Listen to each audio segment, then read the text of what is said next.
Heart palpitations. It's not what you think. If your heart skips or flutters or pounds suddenly, in most cases, it's not actually heart damage. It is a problem in the electrical system, more specifically, the electrolytes in the electrical system. Electrolytes are minerals that allow electricity to travel through the nervous system. And so it's the electrical system where the problem really is. And unfortunately, most doctors never even look at the electrolytes as a part of the problem related to palpitations. And out of all those electrolytes, the most likely problem is a deficiency in magnesium. Now, I do want to make a disclaimer. If you have chest pain, fainting, known heart disease, go get those things checked, okay? But the majority of people with palpitations get their EKG tested and it comes out normal. They get another test called the echo and that comes out normal too. And so the doctor will just say, well, it's just stress, just give it time. Maybe we'll do some more testing. But what I want to get into now is the simple mechanism and exactly what you can do to get rid of these palpitations. First question is, what is a palpitation?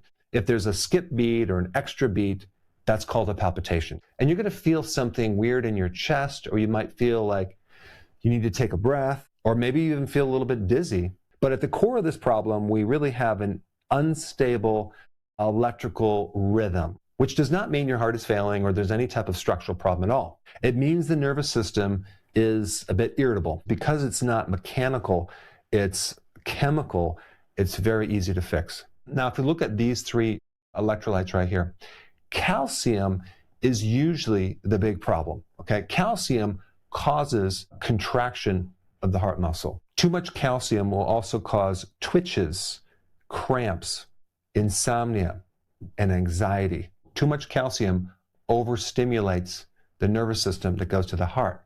Well, guess what? Magnesium is the master controller of calcium.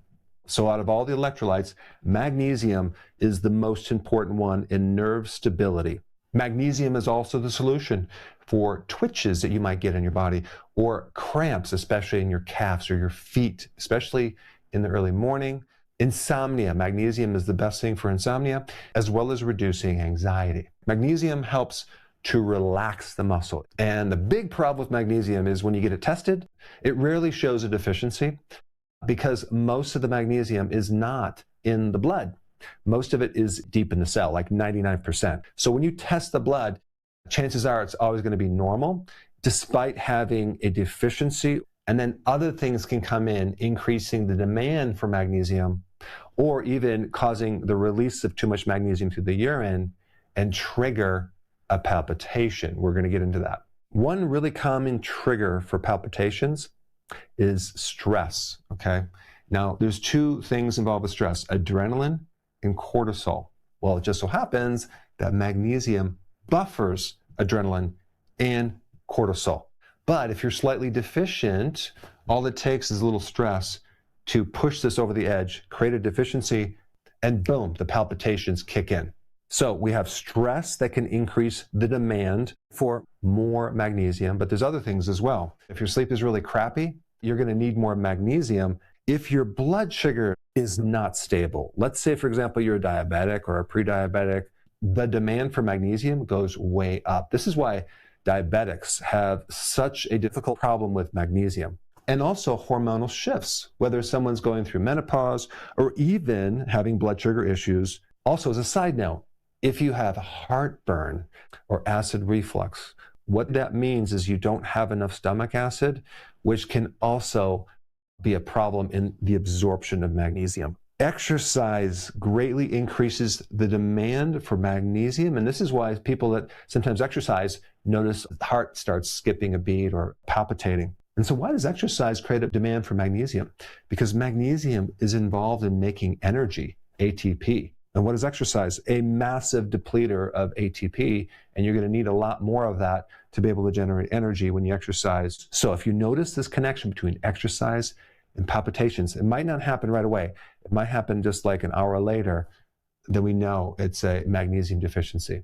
Another way someone can become deficient in magnesium is through magnesium excretion. So you're losing magnesium through the urine excessively. Caffeine can act as a diuretic, and that can be in coffee and tea. So diuretics are things that cause you to urinate more and lose magnesium.